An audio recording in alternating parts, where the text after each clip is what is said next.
రోహిణి కోసం అయితే బాలు, మీనా, మనోజ్ అయితే ఊరంతా తిరిగి ఎక్కడ కనిపించకపోయేసరికి ఇక ఇంటికైతే వస్తారనమాట.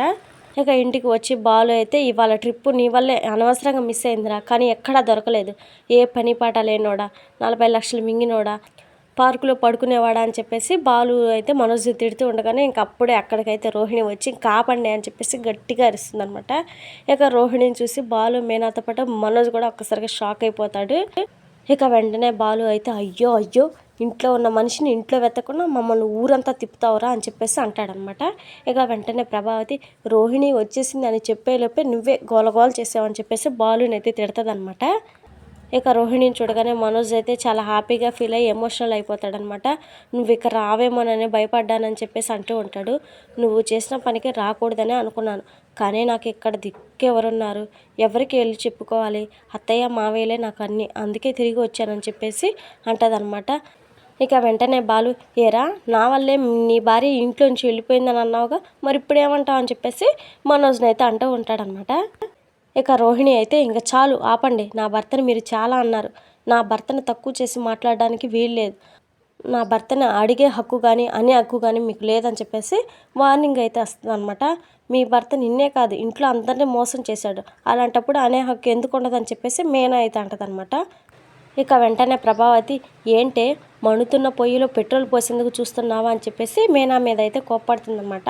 మీ పర్సనల్ విషయాలు మాట్లాడే హక్కు నిజంగానే ఎవ్వరికీ లేదని చెప్పేసి శృతి అనగానే ఇది కూడా మా పర్సనల్ విషయం అమ్మ, నువ్వు జోక్యం చేసుకోవద్దని చెప్పేసి శృతితో బాలు అయితే అంటాడనమాట. ఇక శృతి ఇంటి మనిషి ఎందుకు మాట్లాడకూడదని చెప్పేసి రవి అయితే అంటాడనమాట. ఇక రవి మాటలకైతే కోపం పట్టుకోలేక తన కాలర్ అయితే పట్టుకుంటాడనమాట బాలు. నన్నే అడిగే స్థాయికి చేరుకున్నావా, నోరు అదుపులో పెట్టుకుని మాట్లాడని వార్నింగ్ అయితే ఇస్తాడు. ఇక రోహిణి మాత్రం అసలు ఊరుకోదనమాట. మా ఆయనకి మీరేమైనా డబ్బులు ఇస్తున్నారా అని చెప్పేసి బాలు మీనాలను అయితే తిడుతూ ఉంటుందన్నమాట.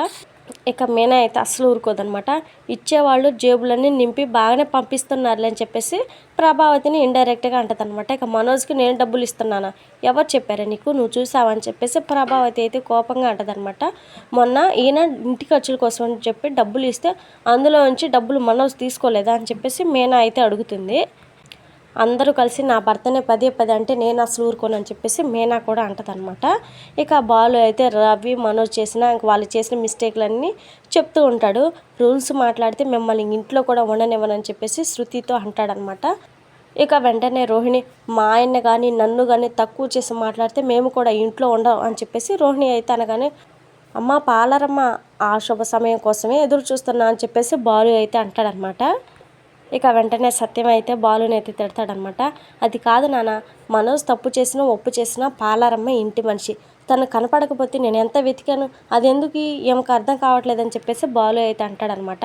నీ కోపమేరా నువ్వు చేసిన మంచిని మింగేస్తుందని చెప్పేసి అంటాడు సత్యం. ఇక మనోజ్ చేసిన తప్పును అందరి ముందు బయట పెట్టడమే నీ తప్పు అని చెప్పేసి బాలుతో అయితే వివరంగా చెప్తాడనమాట.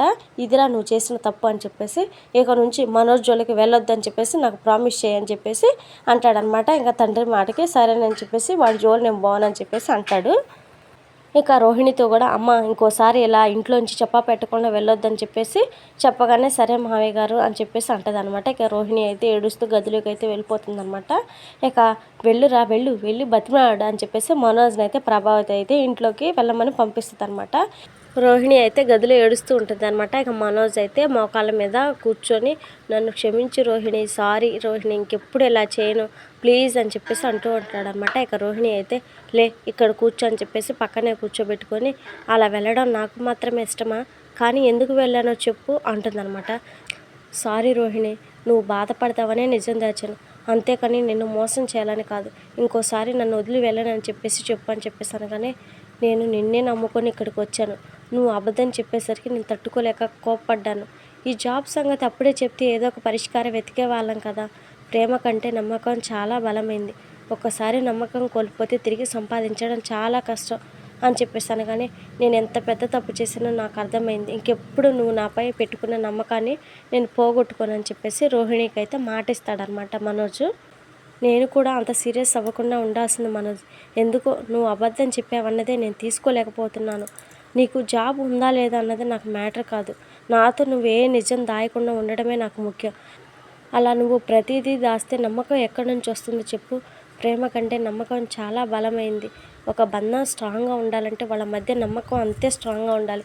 ఇంకోసారి ఇలా జరిగితే నాకు తట్టుకునే ఓపిక లేదని చెప్పేసి రోహిణి అయితే అంటదనమాట. ఇంకోసారి ఇలా జరిగితే నేను నిన్ను శాశ్వతంగా వదిలి వెళ్ళిపోతాను అని చెప్పేసి అంటదనమాట. ఇక వెంటనే మనోజ్ తన నోటికైతే చేయి అడ్డం పెట్టి, మాట వరుసకు కూడా అలా అనొద్దు రోహిణి, నువ్వు లేకుండా నేను ఉండలేను. కేపీపాలెం బస్సు ఎక్కావని తెలిసి అక్కడికి బయలుదేరాను. నీకోసం ఆ బాలుగాడితో ఎన్ని మాటలు పడ్డానో తెలుసా అని చెప్పేసి అంటాడనమాట. ఇలా చూడు మనోజ్, నీపై మొదట ఆకర్షణ మాత్రమే ఉందనుకునేదాన్ని. మెల్లగా అది ప్రేమగా మారింది. పెళ్ళయ్యాక నిన్ను ఇంకా ఎక్కువ ప్రేమించాను. ఇంకెప్పుడే ఇలా అబద్ధం చెప్పొద్దు మనోజ్ అని చెప్పేసి అంటదనమాట. వాళ్ళ మాటలు అయితే చాటుగా ప్రభావతి వింటూ ఉంటుంది. నేను చెప్పాలనే చాలాసార్లు అనుకున్నాను రోహిణి, కానీ అమ్మే చెప్పొద్దు అని చెప్పేసి నన్ను అడ్డుకుందని చెప్పేసి వాళ్ళ అమ్మ మీద అయితే చెప్తాడనమాట. వెంటనే ప్రభావతి అయితే వీడు ఇంకా ఎన్ని అబద్ధాలు చెప్తాడో ఏమో అని చెప్పేసి అక్కడికైతే వస్తుందన్నమాట వాళ్ళిద్దరి దగ్గరికి.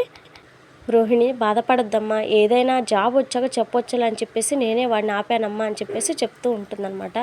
అదే నాకు నచ్చలేదు అత్తయ్య, మీ మీద నాకు కోపంగా ఉందని చెప్పేసి అంటదనమాట రోహిణి. అలా కాదమ్మా, నేను బాధ పెట్టడే ఇష్టం లేక అలా చేసాం.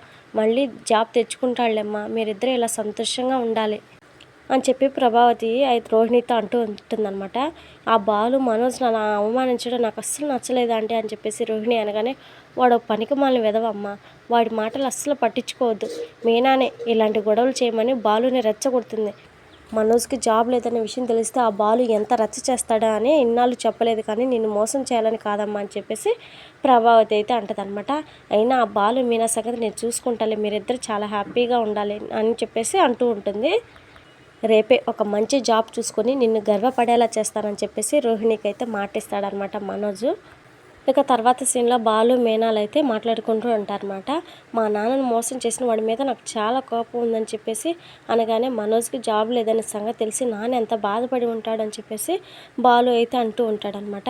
ఆ రోహిణి కోసం ఊళ్ళంతా తిరిగి కాళ్ళని నొప్పులు వస్తున్నాయని చెప్పేసి అనగానే మీనా అయితే బాలు కాళ్ళు పడుతూ ఉంటుందన్నమాట. బాలు అయితే మగాడికి అసలైన సుఖం సంతోషం ఎప్పుడు ఉంటుందో తెలుసా, ఇలా భార్యతో సేవలు చేయించుకున్నప్పుడు అని చెప్పేసి అంటాడనమాట. వెంటనే బాలు అయితే, అవును మాతో పాటు నువ్వు కూడా తిరిగావు కదా, నీకు కాలు నొప్పులు లేవా అని చెప్పేసి అనగానే, ఏంటి ఇప్పుడు ఉంటే మీరు నా కాలు పడతారా ఏంటి అని చెప్పేసి అనగానే, పట్టుకుంటే తప్ప అని చెప్పేసి కాళ్ళు ఇటు మీనా అని చెప్పేసి మీనా కాళ్ళు అయితే పడుతూ ఉంటాడనమాట. మనోజు వద్దు వద్దని మీనా అంటది. ఏంటి బెట్టి చేస్తున్నావు అనగానే, బెట్టి కాదు సిగ్గు అని చెప్పేసి అంటదనమాట. ఏంటి పెళ్ళాలే మొగుళ్ళకు సేవ చేయాలా, మగాళ్ళు భార్యలకు సేవ చేయొద్దని చెప్పేసి మీనా కాళ్ళు అయితే పడతాడనమాట బాలు. కాళ్ళు పడుతూ మీనా కళ్ళలోకి చూస్తూ రొమాంటిక్గా ఉంటాడనమాట బాలు. బాలు చూపులకు తట్టుకోలేక మీనా అయితే సిగ్గుపడుతూ ఉంటుంది. ఒక ముద్దు ఇవ్వచ్చుగా అని చెప్పేసి అనగానే, రేపు పొద్దున్నే లేవాలి, చాలా పనులు ఉన్నాయి, త్వరగా పడుకోండి అని చెప్పేసి మీనా అయితే బాలుని అయితే నిద్రపుచ్చుతుంది అనమాట. తర్వాత రోజు ఉదయాన్నే మనోజ్ అయితే జాబ్ ఎత్తుకోవడానికి బయలుదేరుతూ ఉండగానే నుదుటిన అయితే ఒక తిలకం దిద్దు అయితే పంపిస్తుంది అనమాట రోహిణి. వెంటనే బాలు, రే జాబ్ కోసం వెళ్తున్నావా, నా దగ్గర డ్రైవర్ పోస్ట్ ఖాళీగా ఉంది, చేస్తావా అని చెప్పేసి మనోజ్ని అయితే అడుగుతాడనమాట. రోహిణి అయితే కోపంగా, నువ్వంటే చదువుకోలేదు కాబట్టి డ్రైవర్గా పనిచేస్తున్నావు, మా ఆయనకి ఏం కర్మ పట్టలేదని చెప్పేసి కోపంగా అంటూ ఉంటుందన్నమాట బాలుతో. వెంటనే మీనా, చదువుకొని మీ ఆయన వెలగబెట్టాడని చెప్పేసి అంటదనమాట.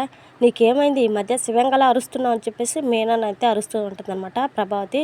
ఏంటి గొంతు పెంచి అరుస్తున్నారని చెప్పేసి మీనా అనేసరికి ఒక్కసారిగా ప్రభావతి అయితే షాక్ అయిపోయి, ఏమన్నావే అని చెప్పేసి అంటదనమాట. నాకు ఒకటే విషయాన్ని 2 సార్లు చెప్పి అలవాట్లేదని చెప్పేసి మీనా అయితే అంటది. ఇది ఫ్రెండ్స్, మరి ఇవాల్టి వీడియో నచ్చిందని అనుకుంటున్నాను. నచ్చితే తప్పకుండా లైక్ చేయండి. మరిన్ని వీడియోస్ కోసం మన ఛానల్ని సబ్స్క్రైబ్ చేసుకోండి.